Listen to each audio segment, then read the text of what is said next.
Bear River, November 2nd, 2023. I'm thinking about this stump and how old this tree must be and how long it lived here at Bear River. Many, many, many, many years. And the disappearing cobble. The cobble is disappearing under little outbreaks of blackberry and grapes in the lower areas, and then you have the alder, willow, cottonwood thing going on over closer to the river. And here we have the beaver pond where it all started.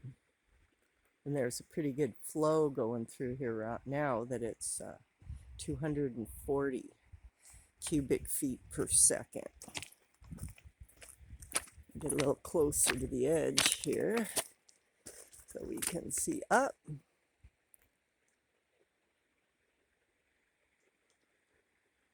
And then it's pretty amazing what's going on. And we're back to inundating the wetlands, which is real exciting to me. You can see the water going in, and the fork is coming through abundantly. And then there's the far fork over there.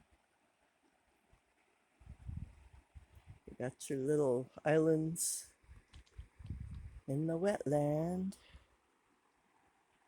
And as the water moves inland along this edge here, feeding this riparian habitat, created exclusively and solely by the beavers. There was not man's hand in this beautiful creation of wetland reclamation, floodplain expansion, and beaver habitat enhancement. It's truly astounding and a real tribute to the Bear River beavers who have done this on their own. And it's starting to look pretty good about not inundating this section of river as well. I've been watching the Plan for Water, and NID now is looking at alternatives. But, you know, the funny thing is, they have this term called unmet demand. You know, who are they to demand anything of this river? I think it should be allowable demand, what the river needs and then what's excess. And they can demand what's excess. But this unmet demand is based on, oh, well, if we add 1,500 acres of irrigated farmland to Nevada County, well, if it was there, it would already be under production. It's ridiculous, really. And they call that unmet demand. And then they look at what the river can't supply, and then they say, oh, that's unmet demand. But this whole demand thing, their water supply is contractual. Most people take 2 to 3 times the water they need. So when they get curtailed, they'll still have what they need. This is a huge waste of water. They aren't showing what they actually use. Most of it runs on by. It's a real inexact thing.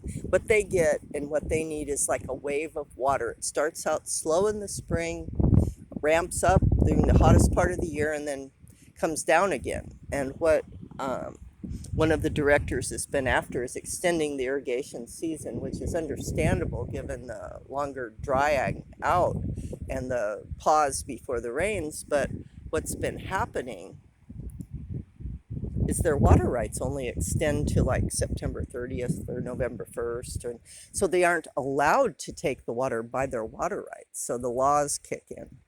But it's been very interesting on the changing water rights laws, the suit by the indigenous people and others, challenging the first in line thing of some guy nails a note to a tree and he gets all the water he wants from then on. And this has been going on since 1849. So That's 150, 170, almost 174 years now.